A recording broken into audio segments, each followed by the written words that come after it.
Pain and Gain the movie is actually more docile than the truth.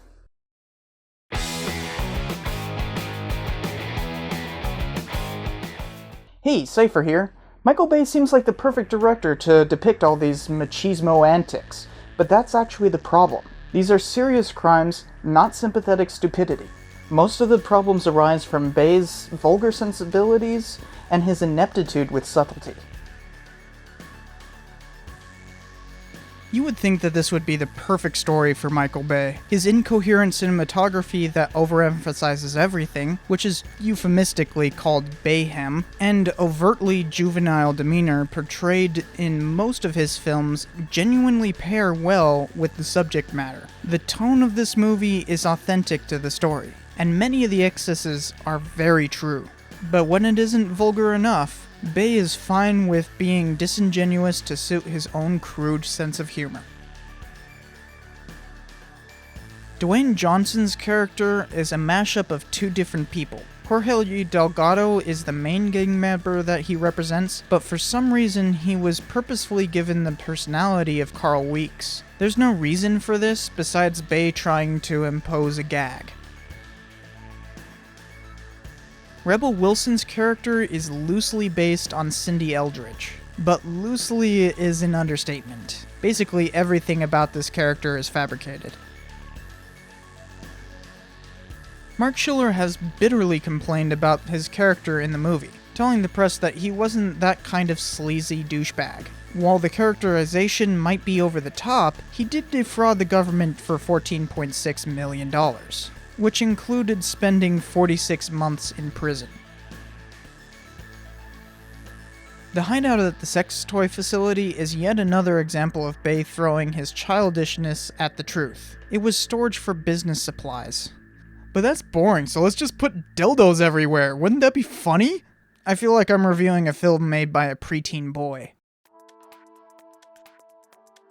The gang did not actually commit any crimes with ninja costumes on. They ended up spending the rest of the night when they put on the ninja costumes at a strip club instead. The whole girlfriend swapping thing didn't happen. Serena Petrescu actually remained Lugo's girlfriend until she finally figured out the lie behind the whole CIA thing. The abduction while wearing costumes part is actually a mashup of several separate events. The main one, though, is the abduction, which actually took them 7 different attempts.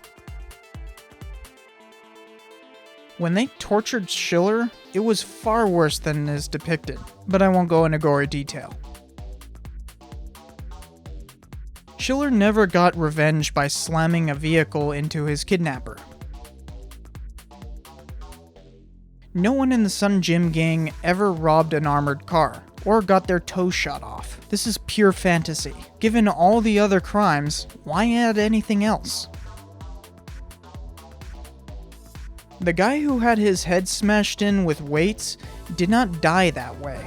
He was hit by a heavy object at some point that night, but he was strangled to death by Adrian Doorball. The movie doesn't even have the decency to get the murders correct, even though that could have been more dramatic. Instead, it's another attempt at poorly placed humor.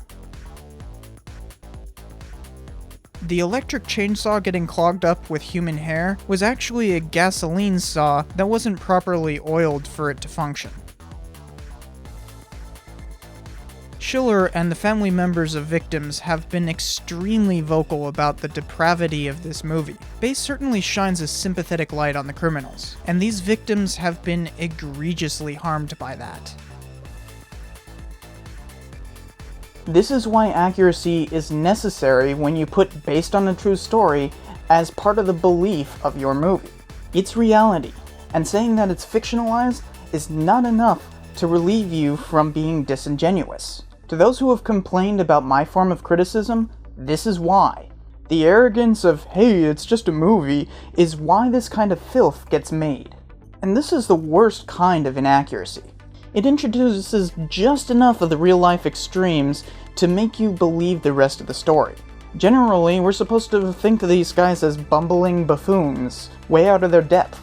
But in reality, they're a real menace to society and undeserving of anything other than a retributive denunciation. So, thanks for watching. Tell me what other based on a true story movies need busting in the comments below. Don't forget to subscribe and check out some previous episodes. I'll see you next time.